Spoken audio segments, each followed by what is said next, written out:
প্রিয় বন্ধুরা, আমার খুবই পছন্দের একটা রেসিপি।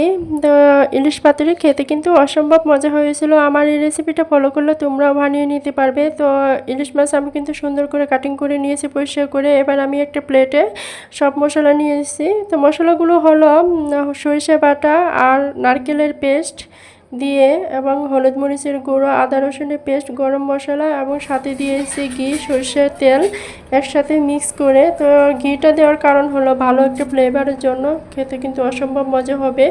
আর পেস্টটাই খেতে অসম্ভব মজা হয়েছে, কি বলবো, তাহলে তো বুঝো ইলিশ পাতুরি খেতে আরও মজা হবে। তো এবার আমি আবারও দেখিয়ে দিচ্ছি একটা পাতা নিয়ে। তো পেস্টগুলো সুন্দর করে মেখে নিচ্ছি। তো মেখে নেওয়া হয়ে গেলে সাথে একটু তেল দিতে পারবে, আর তোমরা নাও দিতে পারো যেহেতু তেল আগে থেকে দেওয়া আছে।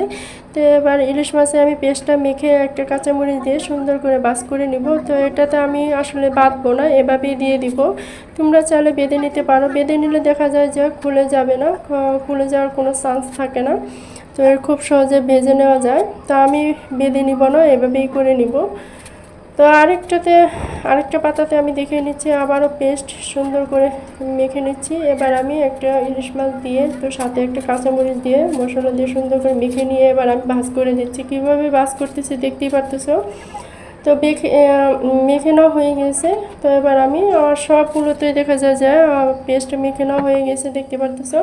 তো এবার ভেজে নেওয়ার পালা। আর খেতে কিন্তু অসম্ভব মজা হয়েছিল, অসম্ভব। আমার এটা খুবই প্রিয়।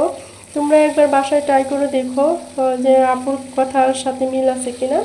তো যাই হোক, আর তোমরা সবাই জানো যে আমি সরষের তেল দিয়ে রান্না করি। তো আমার একটু গ্যাসের প্রবলেম।